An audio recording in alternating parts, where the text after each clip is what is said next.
Good morning, people. Como vocês estão? How are you? Vamos começar aqui mais uma aula virtual, meus queridos alunos do Colégio Conectado da turma do 9º ano. Preste atenção. Hoje é um assunto muito simples, tá? Modal verbs, ou verbos modais. O que são os verbos modais? São esses aqui, tá? Can, may, must e should. São verbos, tá? Que auxiliam o verbo principal numa sentença, não é? Verbos modais são verbos que atribuem uma forma ou aspecto à ação do verbo principal. Eles possuem as seguintes características. Presta bem atenção, tá? Vou colocar as características e vai aparecer os exemplos. Os verbos modais não são precedidos pela partícula to de infinitivo, nem seguidos por ela, com exceção de ought. O que é isso? Vocês sabem que os verbos no infinitivo, né? Infinitivo, como eu já falei, é a forma como a gente encontra no dicionário, né? No português a gente tem as terminações ar, er, ir dos verbos. Correr, pular, sorrir. No inglês, os verbos eles assumem essa forma do infinitivo quando eles são precedidos, ou seja, quando vem antes deles essa partícula to, tá? To buy, comprar. To smile, sorrir, ok? Então, no caso dos verbos modais, eles não são precedidos e nem seguidos, né? Nem depois deles vem a partícula to de outro verbo. Olha só aqui para a oração. O que diz? We can swim well.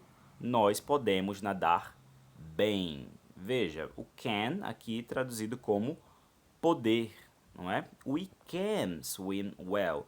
Nós podemos nadar bem. Percebam que antes do can não tem to. Você não pode dizer, não existe we two can swim well. E nem depois do can. We can to swim well. Ok? Vocês podem pensar, teacher, mas o verbo principal aqui, ele está no infinitivo, né? Swim, nadar. To swim. Mas no caso, você não coloca, né, a partícula to, nem antes e nem depois do verbo modal can, ok? De nenhum deles, né? Nem do can, nem do may, nem do must e nem do should. Outra característica, ó. Nas formas interrogativas e negativas não são auxiliados por do, does ou did, ok? A gente utiliza o do e o does para fazer perguntas, né, e para negar. E o did também, no passado. Mas a gente não utiliza esses outros verbos auxiliares quando a gente utiliza verbo modal. Olha só aqui uma pergunta, ó. May I come in? May I come in? Isso daí eu ensinei 1000 vezes, né, para vocês pedirem permissão para entrar na sala. Posso entrar? May I come in, teacher? Eu posso entrar, professor? Veja, na interrogativa, ó, o verbo modal vai para o início da oração e você não utiliza nenhum desses outros verbos auxiliares aqui, o do, does ou did, ok? Só o verbo modal mesmo. E na negativa, ó, um exemplo de negativa. You mustn't smoke anymore. Você não deve fumar mais, ok? Na primeira oração, may aqui traduzido como poder, né, também. E o must é dever, mas mustn't é a negativa, não é? Então, não deve, né? You mustn't smoke anymore. Você não deve fumar mais, ok? Outra característica, ó. Nas terceiras pessoas do singular, lembra aí dos pronomes, não é? I, you, he, she, it, we, you, they. He, she, it, as três pessoas ali do singular. Quando você utiliza o presente, né, o tempo verbal do presente, elas não recebem o S. O que é isso do S? Lembra que nos A gente já viu as terminações do verbo principal com S, IES ou ES. Por exemplo, se eu digo a sentença I watch TV every day. Eu assisto TV todos os dias. E se eu digo ela assiste TV todos os dias, she watches TV every day. Veja, watches. Para he, she, it, no simple present, a gente acrescenta, né, um S, o IES ou o ES, a depender da terminação do verbo. Mas no caso dos verbos modais, não tem essa regra, ok? Preste atenção. É o que diz aqui essa característica. Veja a oração. She should eat less. Ela deveria comer menos. She should eat less. Ela deveria comer menos. Tá? Você não diz she shoulds com S, ES. Não tem isso. Outra característica, os verbos modais não são conjugados no futuro com will e não são usados no continuous tenses, ok? Nos continuous tenses. São os tempos contínuos, tá? Aqueles em que o verbo principal adquiriu a terminação de ing, ok? Também a gente já estudou o present continuous e os outros tempos verbais contínuos. E o will, a palavrinha will, é quando a gente utiliza para falar do futuro, não é? I will go to the movies, ok? Eu vou para o cinema.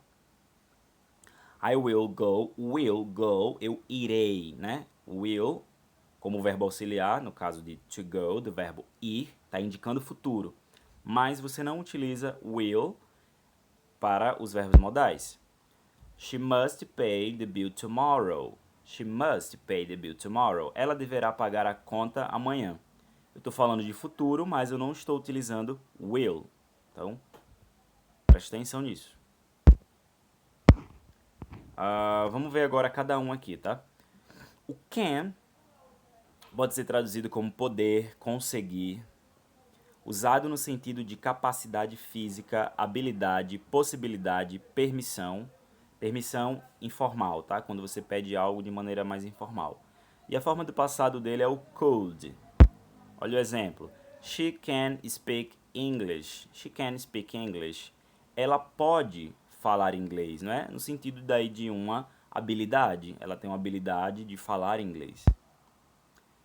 Can I help you? Posso ajudar você?